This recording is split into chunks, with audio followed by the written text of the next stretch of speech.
Smile, swing, sister, statistic, surprise, sudden, we are Smoke weed every day. Smoke weed.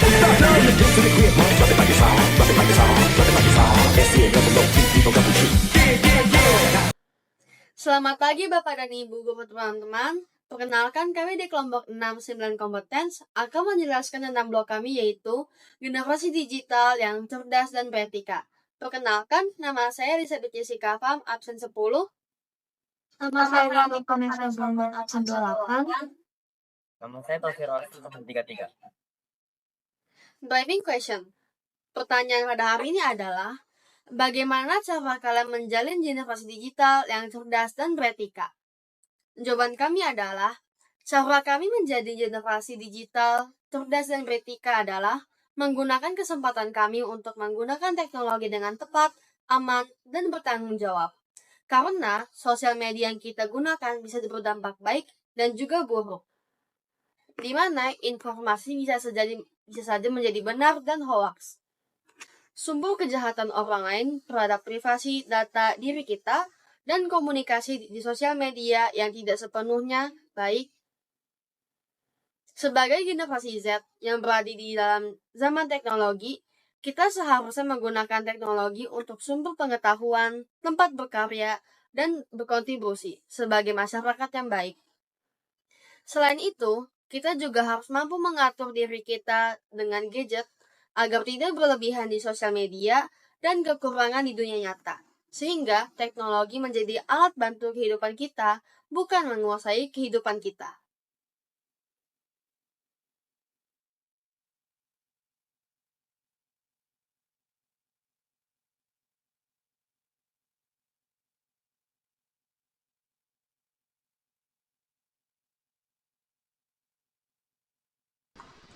Lapangan tersebut mempunyai ukuran panjang 2 meter dan lebar A meter.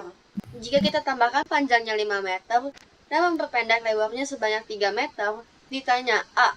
Berapa perbandingan kelebihan luas lapangan rumput 1 dengan luas lapangan rumput 2? B. Berapa panjang luas lapangan rumput 1 jika pertambahan luasnya adalah 55 meter persegi?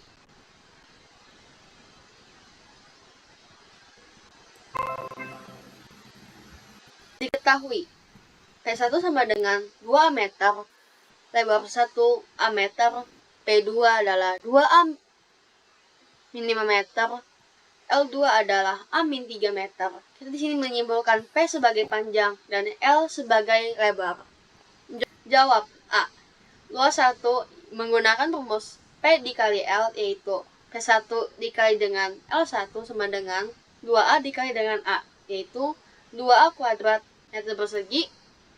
Lalu, luas 2 menggunakan rumus P kali L yang sama, yaitu P2 dikali dengan L2.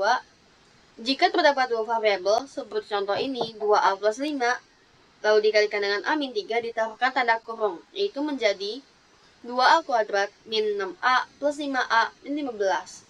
Setelah total luasnya adalah L1 min L2, yaitu 2A kuadrat min 2A kuadrat min A min L.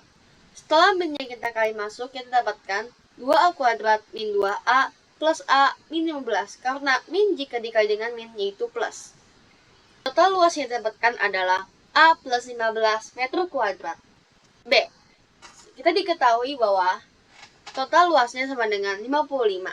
Lalu sebelumnya kita dapatkan adalah total luasnya adalah A plus 15. Kita masukkan sebagai A plus 15 sama dengan 55. Jika plus dipindahkan menjadi minus, yaitu A sama dengan 55 min 16, kita dapatkan A sebagai 40 meter. Di sini kita hanya mengetahui A, belum mengetahui apa yang ditanya, yaitu panjangnya. Sehingga kita masukkan rumus yang awal yaitu P1 sama dengan 2 kali A. Kita masukkan A-nya yaitu 40 menjadi 2 kali 40, yaitu panjang satunya adalah 80 meter. Jadi, perbandingan kelebihan luas lapangan rumput 1 dan luas lapangan rumput 2 adalah A plus 15 meter persegi. Panjang luas lapangan rumput 1 jika pertambahan luas 55 meter persegi adalah 80 meter. Soal kedua, jika dilihat dengan menggunakan drone, Taman sekolah berbentuk lingkaran seperti gambar yang di samping. Pada garis lurus AB, letaknya di P, dan gambarlah dua buah lingkaran dengan diameter AC dan CB. Misalkan AC sama dengan A, CB sama dengan 2B. Dan nyatakan luas daerah berbayang dalam A dan B. Ditanya, berapa luas daerah rumput setelah dikurangi batu bata? Diketahui, D1 sama dengan 2A, D2 sama dengan 2B. Total diameter sama dengan 2A tambah 2B. Rusuk 1 sama dengan A, dan rusuk 2 sama dengan B. Total rusuk adalah A tambah B. Jawab. Total luas lingkaran sama dengan I kali rusuk pangkat 2 sama dengan rusuk kali A tambah B kuadrat sama dengan I kali A tambah B kali A tambah B sama dengan I kali A kuadrat tambah AB tambah AB tambah B kuadrat sama dengan I kali A kuadrat tambah 2AB tambah B kuadrat. Jadi, total luas lingkaran adalah A kuadrat I tambah B kuadrat I tambah 2AB I. Luas panjang AC sama dengan L1. L1 sama dengan I kali rusuk pangkat kuadrat sama dengan I kali A kuadrat. L1 sama dengan A kuadrat kali I. Luas jarak A sama B adalah 2A. 2A sama dengan I kali rusuk pangkat 2. Sama dengan I kali B pangkat 2. Sama. Luas 2 sama dengan B pangkat 2 kali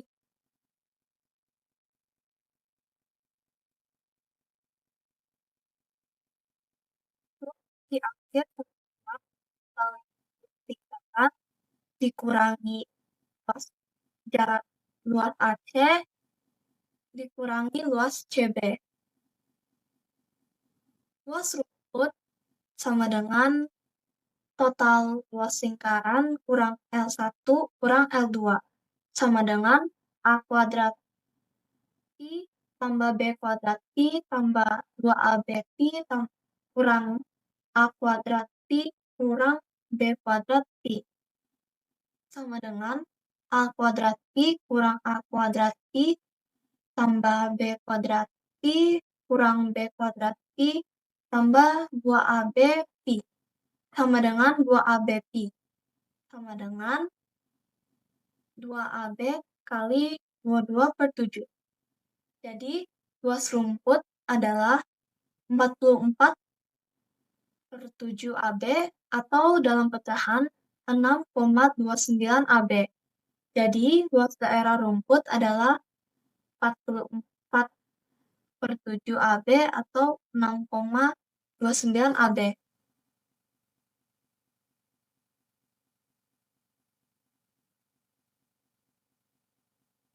Agama.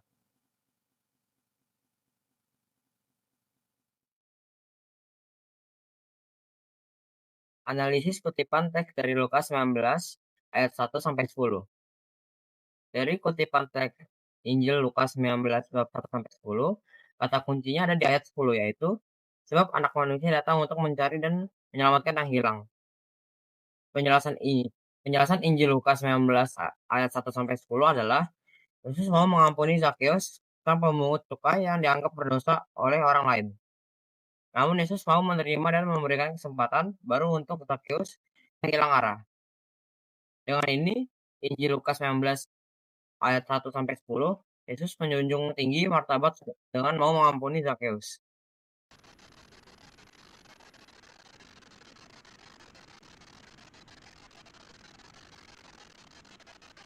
menyelamatkan yang hilang. Terjemahan baru Injil Lukas bab 19 ayat 30. Jika Yesus ingin memberikan kepada orang bersalah, mengapa kita tidak mengikuti jejak Yesus yang mau memberikan kesempatan pada orang lain? Guys, kita ke tugas kelompok mau kerjain matkulnya dipisah-pisah satu orang atau mau kerjain bareng satu matkul? Kalau menurut aku sih kita kerjain sendiri-sendiri aja biar cepat dan hemat waktu. Juga cepat, gue juga mau lama-lama. Setuju nggak? Tuh, setuju kan? Gimana kalau kita kerjain bareng-bareng aja? Kenapa ngabisin waktu dong? Justru kalau kita kerjain bareng-bareng, kita bisa selesai lebih cepat, terus kita semua dapat ilmu yang sama. Ya, lu setuju nggak Mas? Oke deh, aku juga setuju biar cepat dan hemat waktu. Oke.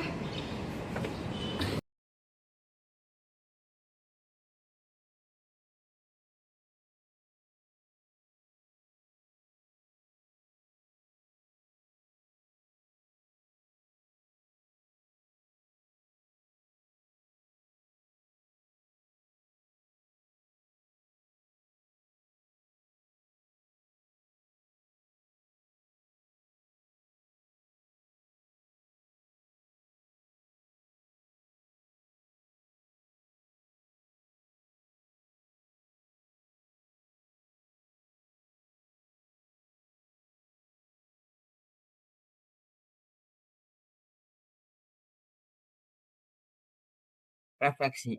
Dalam proses membuat film tersebut, kami dapat lebih belajar cara bekerja sama dengan kompak. Kami belajar bekerja sama saat kami berdiskusi memikirkan skripsi untuk film pendek tersebut.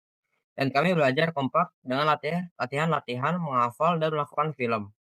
Dalam proses ini, kami juga belajar untuk saling menghargai dan menghormati satu sama lain.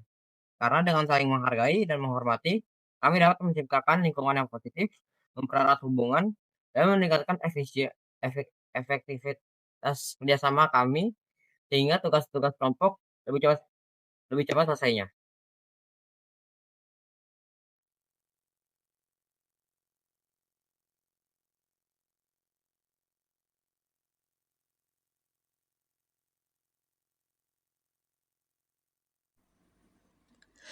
Penerapan sila-sila Pancasila pada masyarakat Batak di Sumatera.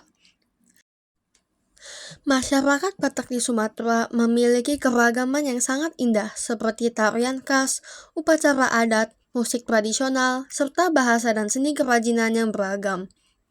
5 sila dalam Pancasila juga menjadi pedoman kita dalam hidup sehari-hari.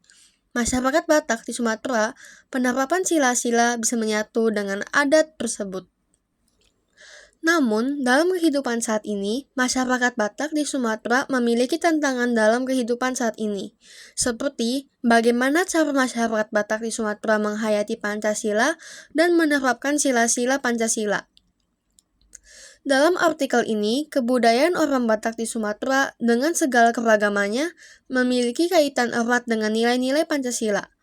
Pancasila sebagai dasar negara Indonesia digali dari nilai-nilai luhur budaya bangsa, termasuk dalam hidup di Sumatera.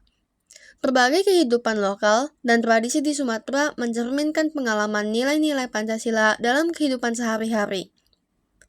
Berikut beberapa contoh kaitan antara kebudayaan Sumatera dengan sila-sila Pancasila. Sila ke-1, ketuhanan yang Maha Esa. Meskipun memiliki beragam agama dan kepercayaan, masyarakat Sumatera tetap menjunjung tinggi nilai-nilai keagamaan dan spiritualitas dalam kehidupan sehari-hari. Hal ini terlihat dari berbagai upacara adat, ritual keagamaan, dan kepercayaan yang masih dipegang teguh oleh masyarakat.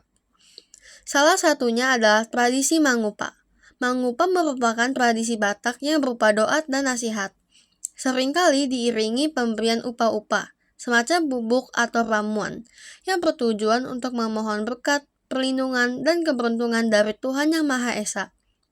Tradisi ini biasanya dilakukan pada berbagai momen penting dalam kehidupan, seperti kelahiran, pernikahan, atau setelah melewati masa sulit. Tradisi Mangupa ini berkaitan dengan pasal 29 ayat 2, yang berbunyi, negara menjamin kemerdekaan tiap-tiap penduduk untuk memeluk agamanya masing-masing dan untuk beribadat menurut agama dan kepercayaan itu. Sila kedua, kemanusiaan yang adil dan beradab.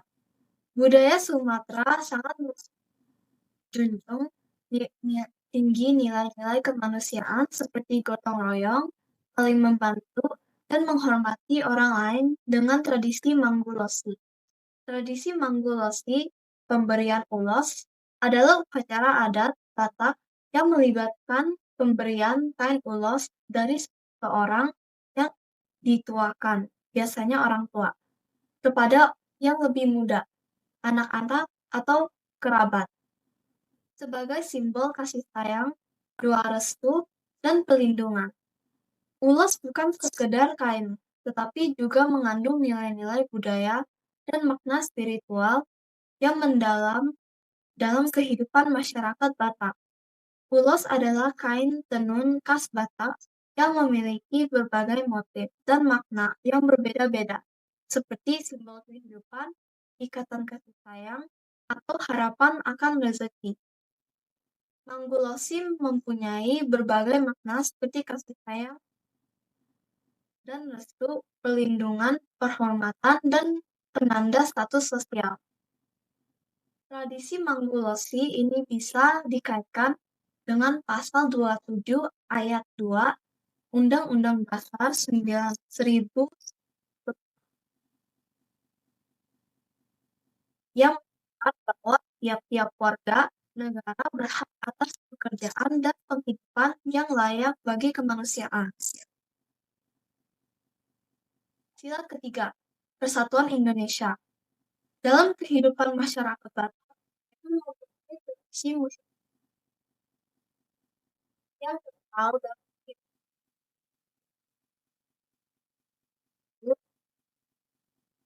Berdiri Tolu merupakan konsep filosofi dalam budaya Batak yang mengatur hubungan, kekerabatan, dan sosial masyarakat Batak. Dalianatolu berarti tungku yang tiga, yang melambangkan tiga unsur penting dalam kehidupan sosial, yaitu pula-pula pihak keluarga istri, donggang tubuh, saudara semarga, dan boru, keluarga yang menerima istri.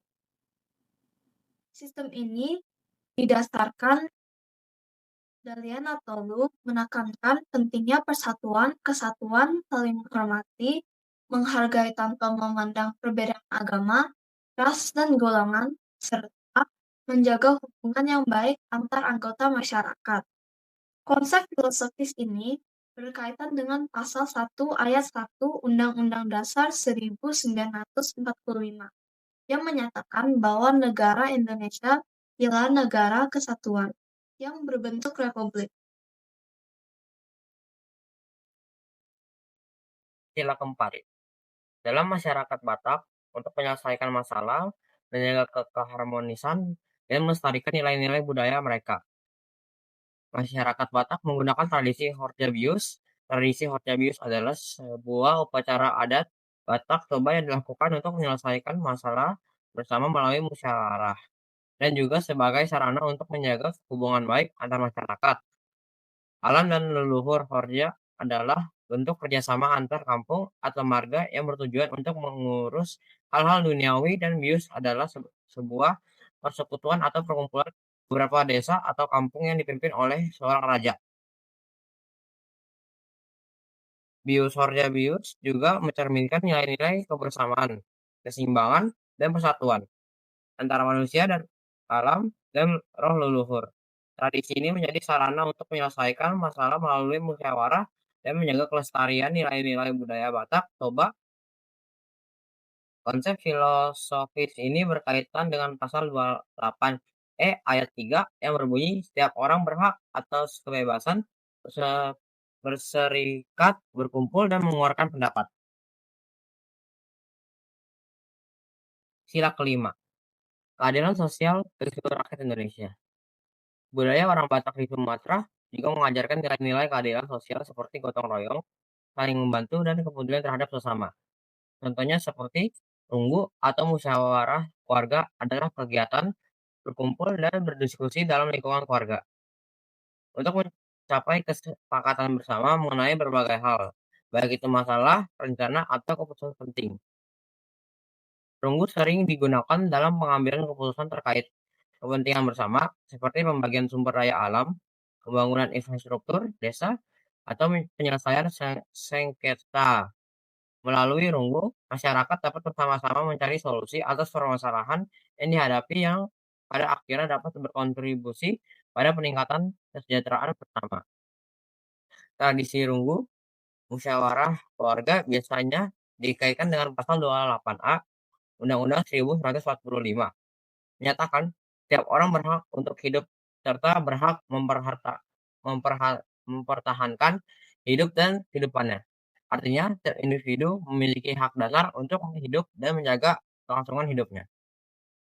Dengan demikian, Budaya Sumatera tidak hanya menjadi bagian dari kekayaan budaya Indonesia, tetapi juga menjadi cerminan pengalaman nilai-nilai leluhur Pancasila dan kehidupan sehari-hari.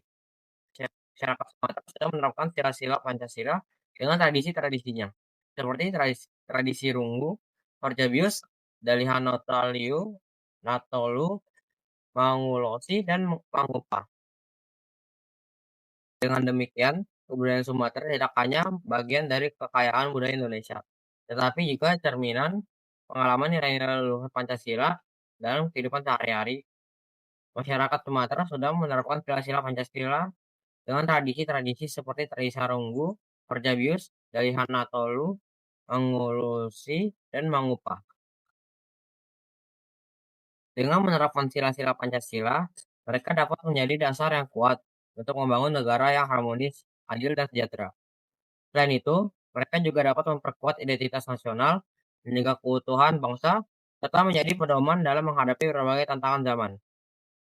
Kami bisa melaksanakan nilai-nilai Pancasila di mana saja, seperti di sekolah, rumah, dan di sekitar masyarakat. Oleh karena itu, marilah kita mewujudkan nilai-nilai Pancasila supaya kami dapat menjaga persatuan dan kesatuan, membangun karakter bangsa, serta menjadi pedoman dalam bertindak dan mengambil keputusan dalam kehidupan sehari-hari. Apa itu modernisasi? Modernisasi adalah proses perubahan menuju kondisi yang lebih maju, modern, dan sesuai dengan perkembangan zaman, mencakup berbagai aspek kehidupan seperti teknologi, sosial, ekonomi, dan budaya. Modernisasi dibutuhkan untuk meningkatkan kualitas hidup, efisiensi, dan kemajuan suatu masyarakat.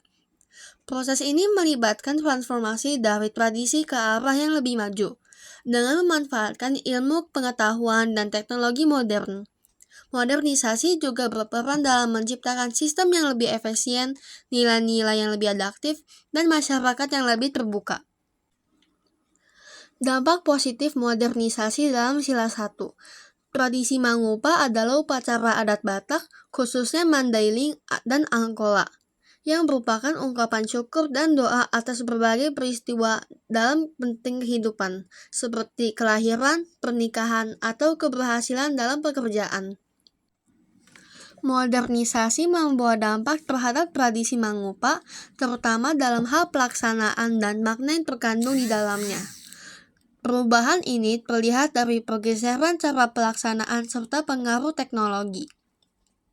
Manfaat modernisasi pada tradisi Mangupa ini adalah penghematan tenaga untuk berkunjung ke tempat pernikahan tersebut, penghematan tenaga secara dana untuk persiapan atau alat yang digunakan untuk berbagi, dan penghematan uang yang digunakan untuk persiapan pakaian yang akan digunakan. Namun begitu, ada beberapa orang yang masih ingin datang merasakan kehangatan acara tersebut. Dampak modernisasi tradisi Mangupa dalam gambar ini terlihat ada orang yang sedang memberikan sambutan perayaan pernikahan melalui call. Ini sangat penting dalam situasi di mana tamu undangan tidak dapat hadir secara fisik. Ini bisa menjadi cara efektif untuk tetap terhubung dan berbagi kebahagiaan. 2. Dampak positif modernisasi terhadap sila kedua. Tradisi Mangulosi adalah upacara adat Batak, Sumatera Utara yang melibatkan pemberian kain ulos sebagai simbol kasih sayang, perlindungan, dan doa restu. Modernisasi memberikan dampak terhadap tradisi Mangulosi, terutama dalam hal perubahan makna dan cara pelaksanaannya. Dampaknya bisa berupa penyederhanaan proses modernisasi Ini juga bisa dilihat sebagai upaya adaptasi prediksi agar lebih relevan dengan gaya hidup masyarakat modern. Misalnya, dengan pelaksanaan upacara yang lebih singkat dan efisien, dan pelaksanaan tradisi melalui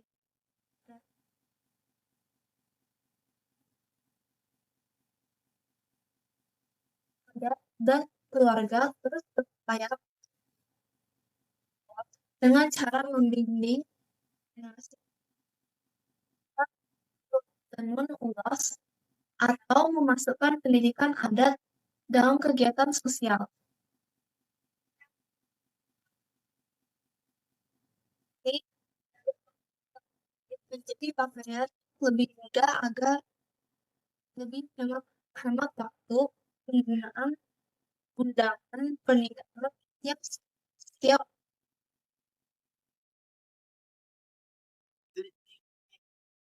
Istilah ketiga, terlihat saat dahulu adalah filosofi atau sistem kekerabatan dalam budaya Batak yang terdiri dari 3 unsur. Mula-mula pihak keluarga dari pihak ketiga atau suku, keluarga atau kerabat marga, dan baru pihak keluarga yang menerima istri atau anak perempuan. Modernisasi dapat memberikan dampak positif dan negatif. Pada dalih tertentu, sistem kekerabatan masyarakat satu sisi, modernisasi bisa memperkuat nilai-nilai dari dahulu dengan memfasilitasi penyebaran informasi dan pemahaman tentang adat istiadat menggunakan teknologi melalui sosial media, namun modernisasi melemahkan nilai-nilai tersebut. Jika gaya hidup modern dan nilai-nilai individualistis mulai mendominasi pola berpikir kekeluargaan,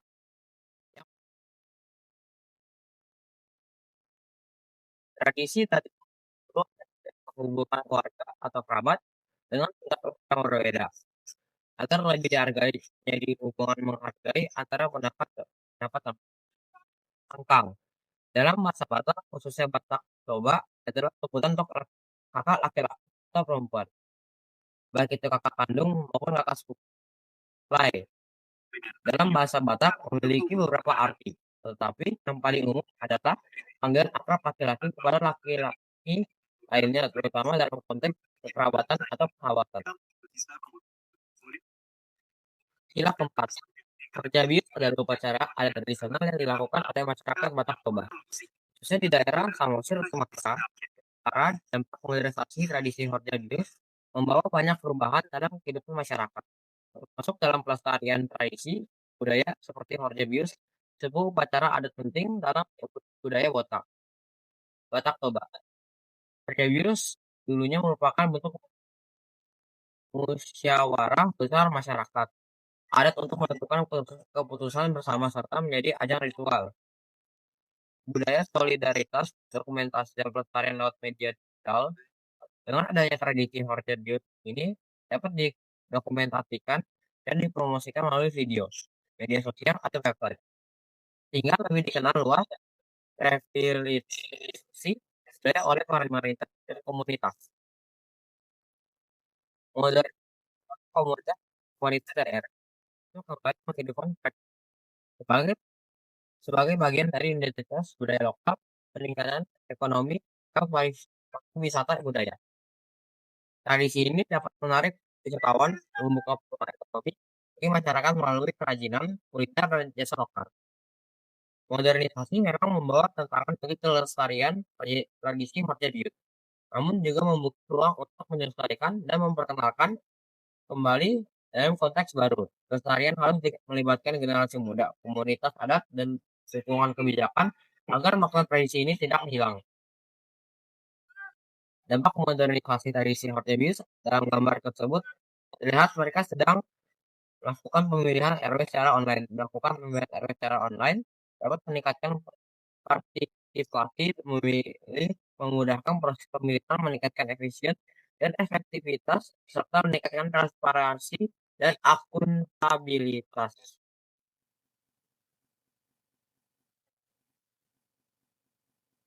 Real inspirasi dari gila yaitu Sila-sila yang kami memiliki adalah sila ketiga dan sila keempat. Sila ketiga bisa terlihat ada dua orang yang sedang berkomunikasi tentang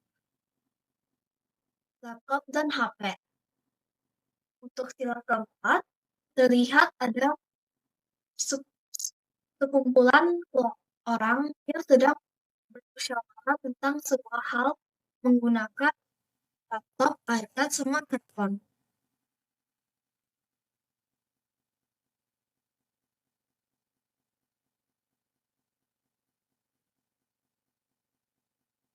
Wawancara tentang sistem reproduksi oleh kelompok 69 kompetens. Dalam likat ini ditempatkan adalah 1. Perubahan fisik yang remaja alami selama masa pubertas. 2. Cara menerapkan pola hidup sehat untuk menjaga kesehatan sistem reproduksi. 3. Hal-hal yang membuat remaja khawatir tentang sistem reproduksinya dan kenyamanan berbicara dengan orang lain. 4. Bagaimana cara remaja mengelola perasaan saat perubahan fisik di masa pubertas.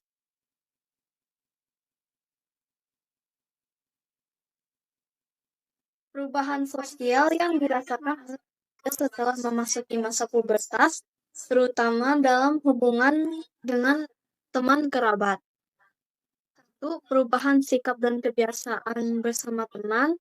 2. Hubungan pertemanan menjadi dekat. 3. Perubahan emosi yang membuat mudah terjadi pertengkaran antar teman. 4 adalah yang menjadi lebih waspada dengan lawan jenis, penampilan fisik, dan jati hati. 5 ada yang tidak merasakan perubahan sama sekali. 6 ada yang merasa biasa saja tanpa adanya perubahan drastis. Cara Bapak Ibu guru menjalin relasi yang sehat antar remaja supaya terhindar dari pergaulan bebas. 1.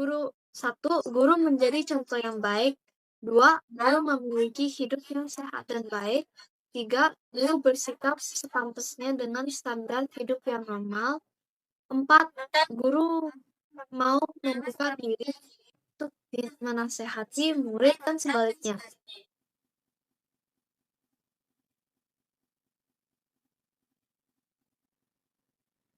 1. Bagaimana cara remaja untuk menghindari pengaruh lingkungan yang negatif terhadap kesehatan reproduksi dan mentalnya? 1. Memilihlah pergaulan yang baik dan sehat. 2. Mengedukasikan diri tentang cara menjaga organ reproduksi.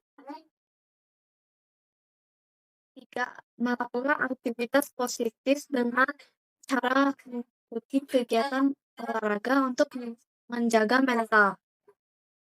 2.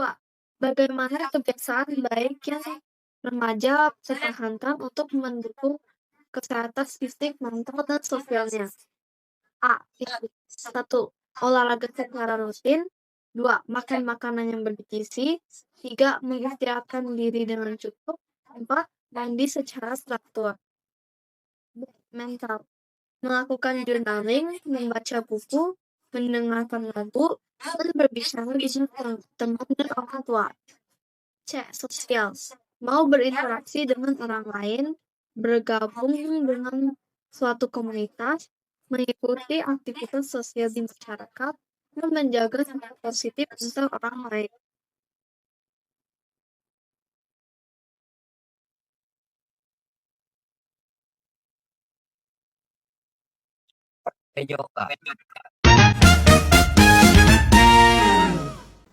Dribbling adalah teknik yang pemain lakukan untuk mengirim bola menggunakan satu tangan. Untuk melakukan dribbling yang benar, kami perlu perhatikan posisi tubuh, kontrol, dan pandangan kami. Dalam bola basket, shooting adalah gerakan melempar atau menembakkan bola ke dalam keranjang lawan untuk mencetak poin. Teknik shooting yang benar melibatkan posisi tubuh, pegangan bola, pandangan gerakan, menembak, pelepasan bola, dan follow through. Layup adalah teknik shooting yang dilakukan oleh salah satu pemain tim yang dilakukan dengan cara melangkah, mendekati ring, melompat, dan memasukkan bola ke dalam keranjang. seringkali dengan pantulan papan kering. Kami dapat menciptakan kerjasama yang baik dengan cara membangun komunikasi terbuka, saling menghargai, dan menetapkan tujuan yang jelas. Selain itu, kami juga saling membantu satu sama lain agar tugas-tugas kami dapat selesai dengan cepat. Jika ada salah satu anggota kami yang kebingungan, pasti ada orang anggota lain yang akan membantunya.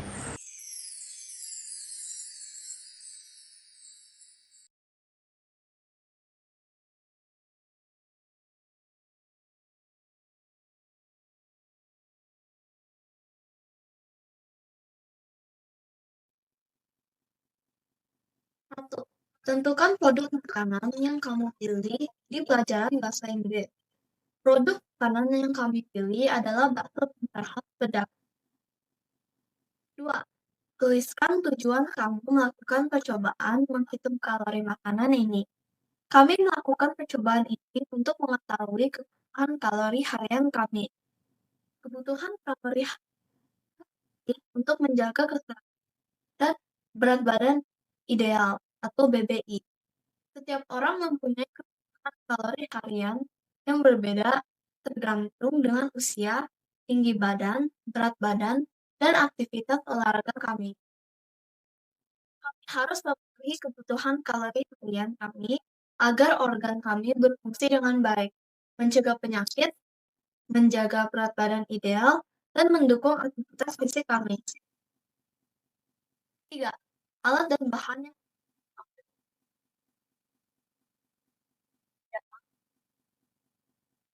badan, kemasan makanan untuk menghitung kalori, kalkulator untuk menghitung jumlah kalori dan lain-lain, kertas dan pulpen untuk menghitung manual, dan device kami.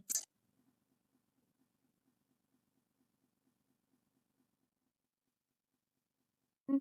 Identifikasikan label makanan tersebut. Di sini ada product composition, name of the product, yaitu capture bakso singles, product variant is bakso hot, expiration date is circled, the picture of the product is the picture of the bakso, there's a product barcode, and there are also nutrition. 5. Menghitung kalori makanan. Perhatikan data kalori gizi makanan. 1 gram karbohidrat bernilai 4 kalori, 1 gram lemak bernilai 9 kalori, 1 gram protein bernilai 4 kalori, dan 1 gram gula bernilai 4 kalori. Di sini, dalam tabel ini, kita bisa tentukan lemak dalam makanan bakso Cancer Hot adalah 38 kalori, karbohidratnya adalah 24 kalori, proteinnya 32 kalori, dan gulanya 0 kalori. Total kalorinya, jika ditambahin semua adalah kilokalori. Per saji, kita tinggal kalikan dengan 3, yaitu 276 kilokalori.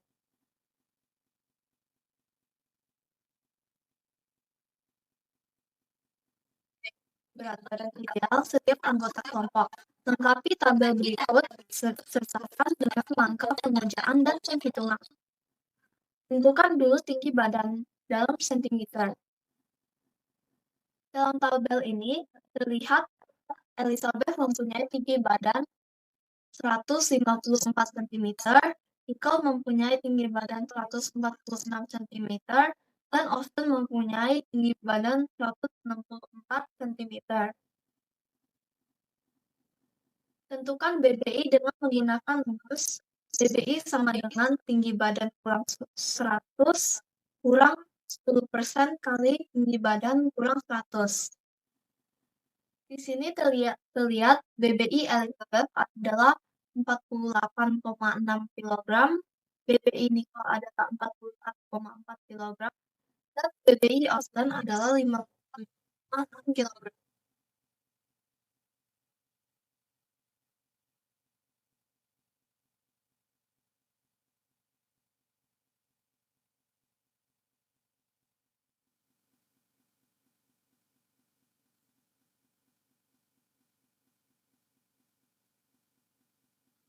Hitung C. Hitung kebutuhan kalori basal. Kalori basal, cara menghitung kalori basal perempuan, kita tinggal kali BBI kami. Cara menghitung kalori basal perempuan, kita tinggal menjumlahkan BBI kami dengan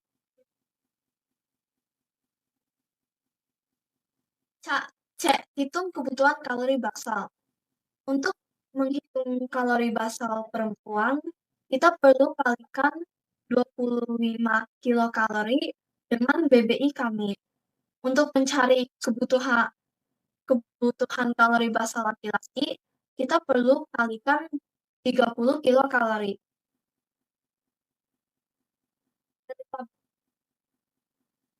Elizabeth mempunyai kebutuhan kalori basal 1615.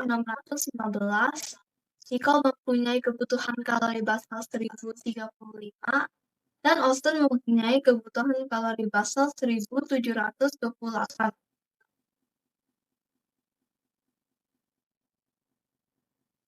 Kesimpulan. Berisi jawaban penuntut berikut ini.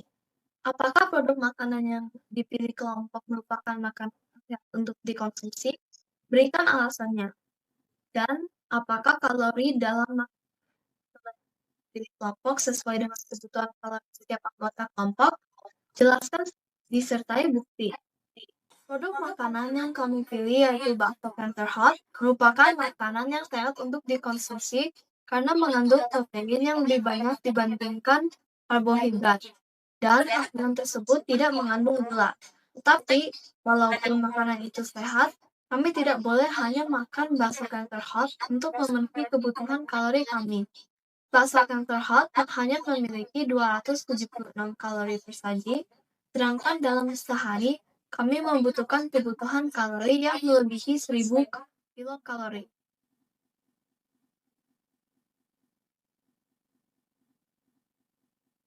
Untuk memenuhi kebutuhan kalori Elizabeth, dia butuh mengkonsumsi 1619 kalori yang mengandung gizi seimbang.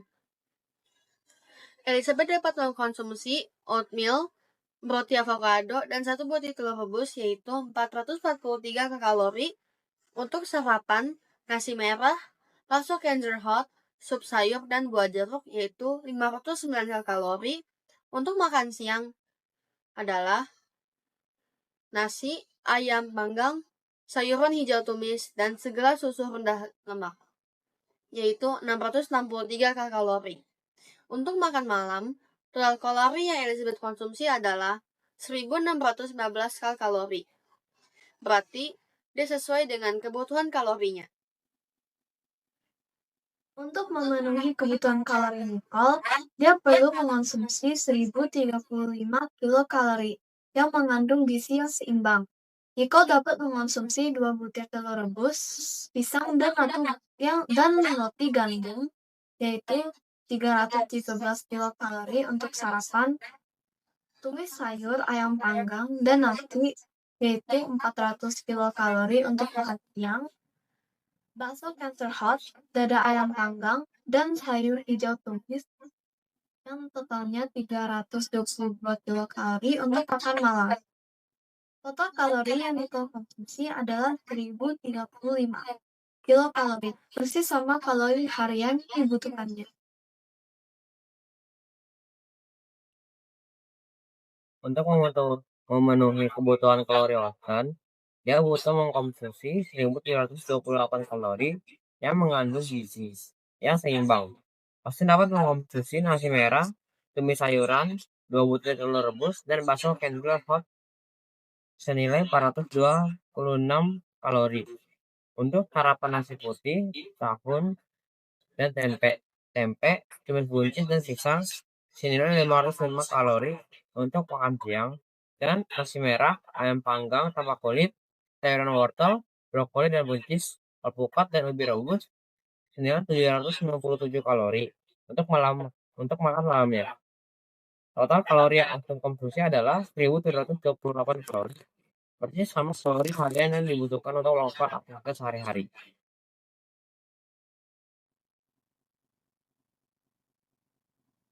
Bakso Cancer Hot is healthy because it contains more protein than carbohydrates, and it's sugar-free. However, even though it's healthy, we should just eat Bakso Cancer Hot to meet our calorie need. Bakso Cancer Hot only has 276 calories per serving, while in a daily weight,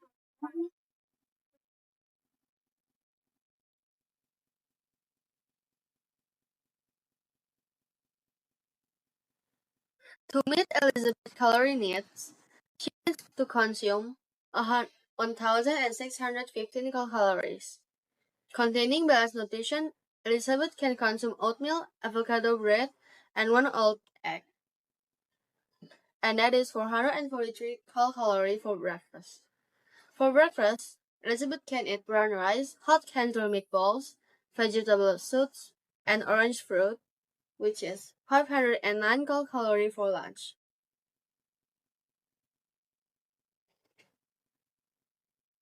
For lunch, Elizabeth can eat rice, grilled chicken, salted green vegetable, and a glass of low-fat milk, and that is 663 calories for dinner. The total calories that Elizabeth needs to consume is 1,615 calories, which means she eats according to her calorie needs. to meet Nicole's calorie needs, she needs to consume 1,035 kilocalories containing balanced nutrition. Nicole can consume 2 boiled eggs, banana, and whole wheat bread. That's 313 kilocalories for breakfast. Stir-fried vegetables, grilled chicken, and rice, which is 400 kilocalories for lunch. Bakso Cancer Hot meatballs, grilled chicken breast, and stir-fried green vegetables, that is 302 kilocalories for dinner. The total calories that Nicole consumes are 1,035 kilocalories, exactly the same as her daily calorie needs. To meet us on calorie needs, she needs to consume 1,728 calories containing balanced nutrition. As she can consume brown rice, stir-fried vegetables, 2 boiled eggs, and hot cancer meatballs. It's 426 calories for breakfast. White rice, tofu, and tempeh, stir-fried green beans, and banana is 505 calories for lunch. And brown rice, roasted chicken, skinless, carrot, broccoli, and green beans, avocado, and grilled sweet potato is 797 calories for dinner. The total calories that Ocean consumes are 1,728 calories exactly, same as the daily calories she needs to carry out daily activity. PKT.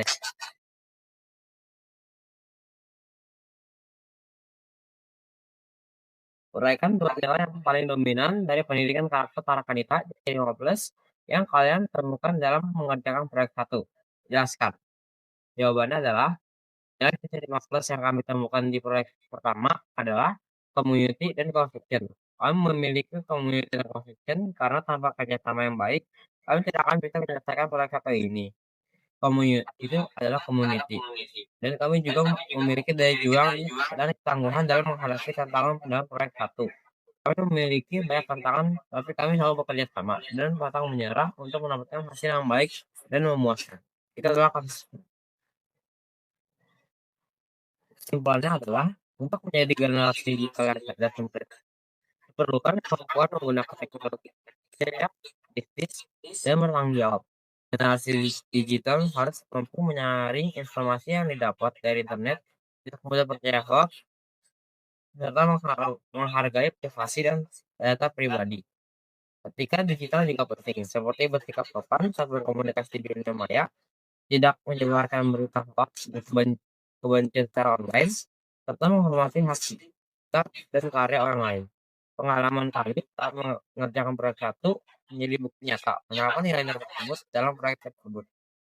Kami bekerja sama secara daring atau online menggunakan informasi yang terpercaya dan membagikannya dengan cara yang etis dan kreatif.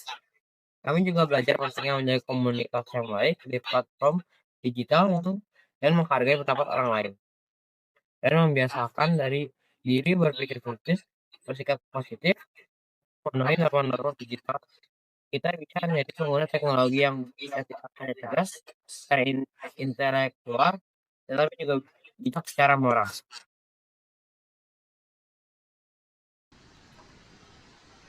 Sekian presentasi kami mengenai generasi modern, cerdas, dan beretika. Mohon maaf jika ada kesalahan atau kata-kata yang kurang berkenan di hati. Sekian presentasi dari kami, kelompok 6 9 kompetens. Yeay.